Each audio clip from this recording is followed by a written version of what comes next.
Hey, it's Michael, and today I'm looking at a brand new espresso machine. This is the Café Affetto espresso machine. The model number, get ready, it's a long one, is C7CEBAS2RS3. This is the model that does not have the frother or steam wand attachment on it. So this is just your basic espresso machine, and it is a very solid machine. It's very well built, quite attractive, I would say. And this video is just going to give you an overall view of this espresso machine, and then I'll make another video and go into a little bit more detail. But right out of the box, this is everything you are going to get.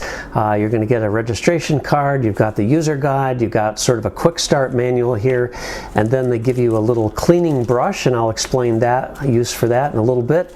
You do have a water hardness test strip.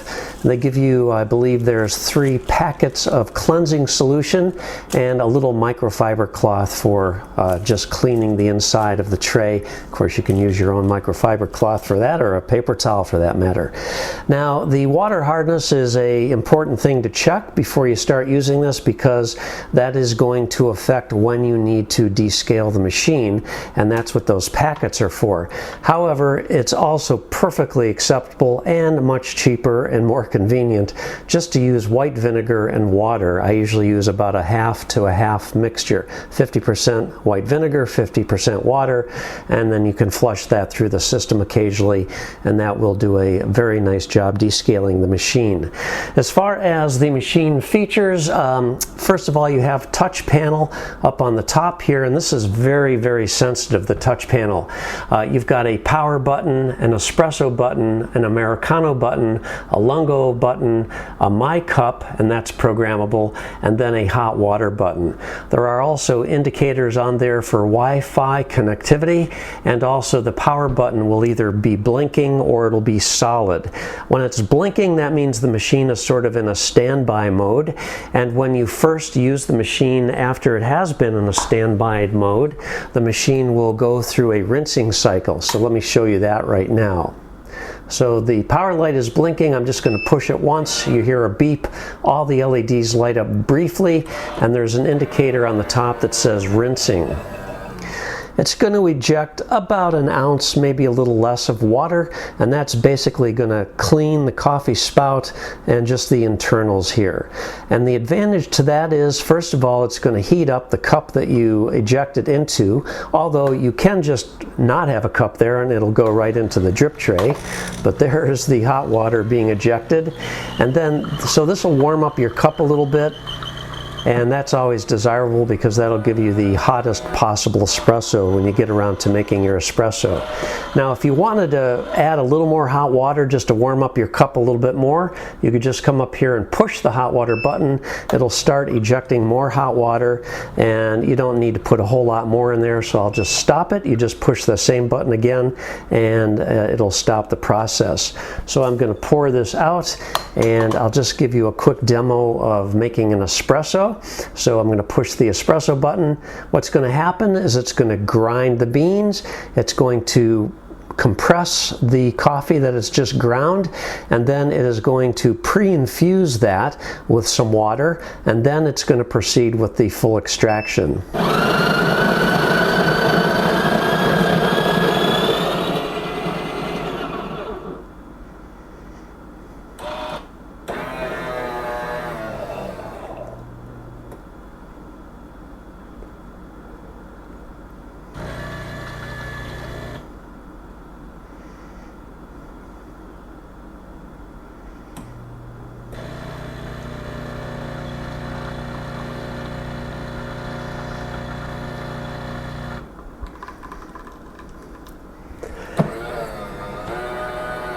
So there is our espresso.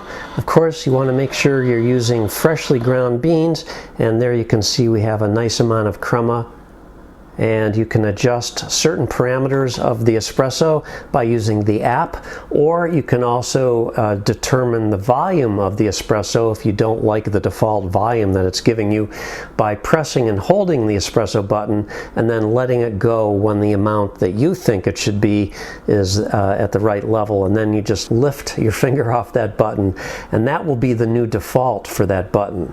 And you can do that for all the buttons as well. This is the coffee spout, which is adjustable. This will adjust from about 3¼ inches all the way up to about 4½ inches. Now, if you have a tall coffee travel mug like I have here, that's just not going to fit. So a little pro tip here is you can just slide the drip tray out of the way, and then that will let you put a larger travel mug underneath the coffee spout. So if you wanted to make 2 or 3 Americanos in a row to fill up your larger travel mug, you could certainly do that with this machine. This is the drip tray and drip grate. So this just slides out for emptying. Now every time you turn this machine on from a cold start, it's going to go through that rinse cycle. This will fill up with water eventually. One of the cons of this machine is there is no indication of whether the drip tray is full.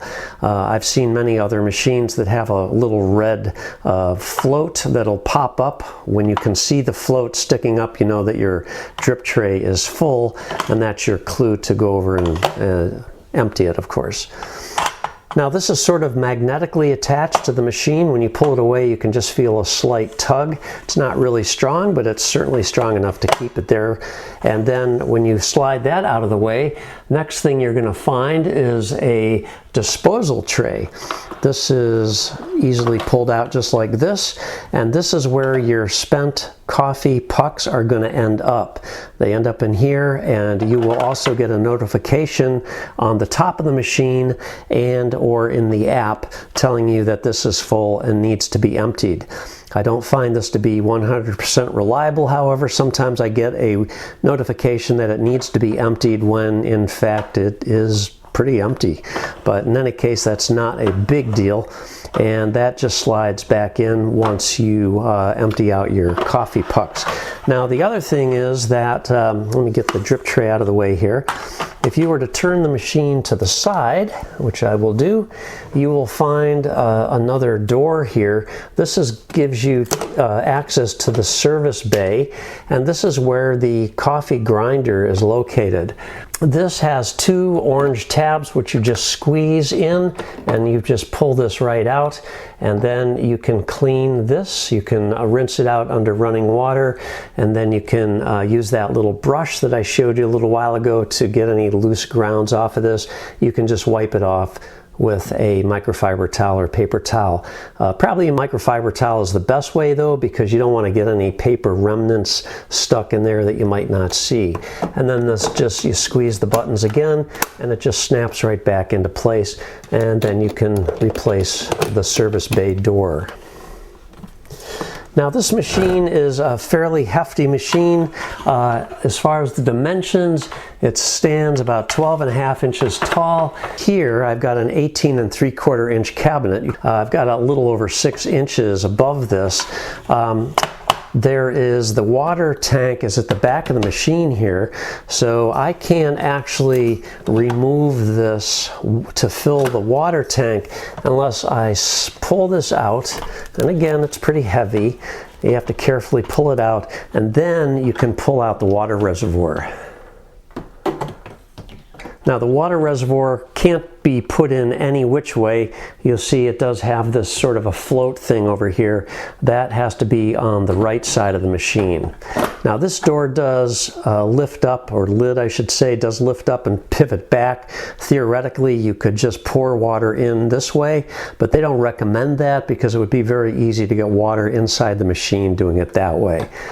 As far as the bean hopper, to access the beans, you just lift it up like this. Now it does have a gasket around it, and that'll help keep air out of the beans to help them stay fresher for longer. Then you also have the burr grinder adjustment. Now this has 5 different adjustments. You can see the minus over here and the plus over here, and the larger the dot, the coarser the grind. So right now I have this set on the second dot, and that's giving me a fairly fine grind when I make my espressos. Now, as you can see, I have a few beans left over here, and that is actually not desirable because I just bought a different type of bean, and I wanted to make myself an espresso, and I've already taken a lot of the beans out, the older beans, by hand, but this is what's left, and I really still need to get all of these out of here. So that is the disadvantage. This does not have a bypass doser.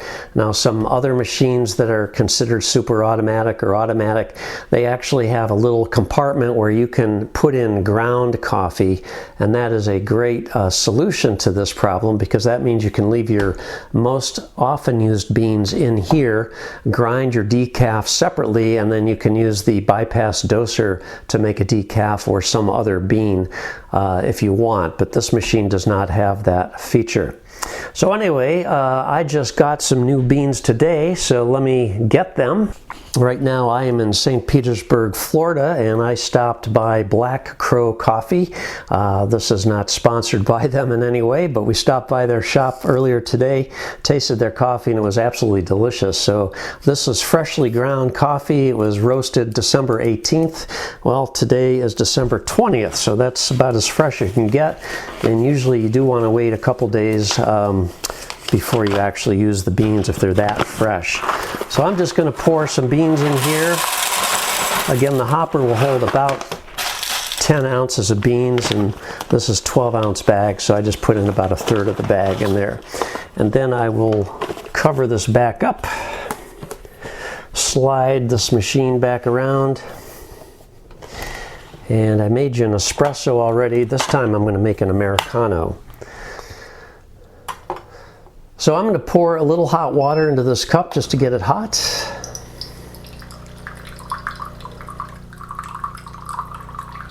Now normally, by default, this will dispense 4 ounces of hot water. Again, using the app, you can adjust that to a greater amount. And the cup is nice and hot. Now I'm going to just push the Americano button.